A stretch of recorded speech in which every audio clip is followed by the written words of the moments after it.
quiet study, a question slips in.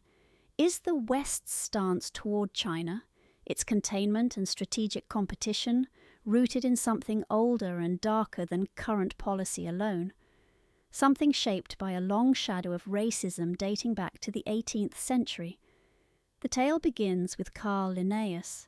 In 1735, the Swedish naturalist classified humanity in boxes and labels, Asiaticus, Europaeus, not merely adjectives, but scaffolding for a hierarchical view, white, gentle, governed by laws, against yellow, melancholy, in need of guidance. This taxonomy helped form a frame that some read as a social order. Scholars point to the yellow peril as a persistent trope that surfaces in policy rooms and op-eds alike in Western media. It is not just a ghost story, it's a frame that suggests non-European growth threatens Western hegemony unless they are following a path paved within European ideology. The belief that China must not rise has roots in these ideas, watered through centuries of thought and policy. Policies like the Chinese Exclusion Act of 1882 show the long arc from fear to law, shaping who belongs and who does not.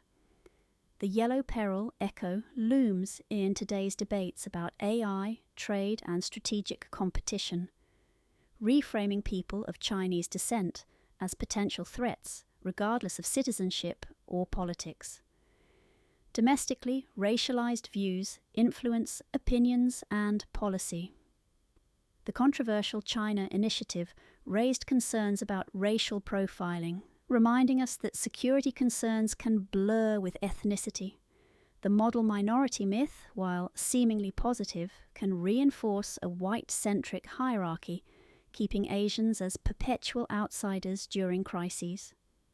The core claim from many scholars is clear. Racial prejudice helps form the ideas behind containment and misgivings about China's rise. The evidence is a trail, laws, tropes, public opinion, policy choices, that makes a case for why race has shaped Western responses to China. So is the stance toward China rooted in systemic racism? Many argue yes. It's a narrative that travels from Linnaeus to modern policy, a frame that has persisted even as contexts change. Recognizing this story invites writing a different one, where policy rests on fairness and global cooperation, not fear dressed as inevitability.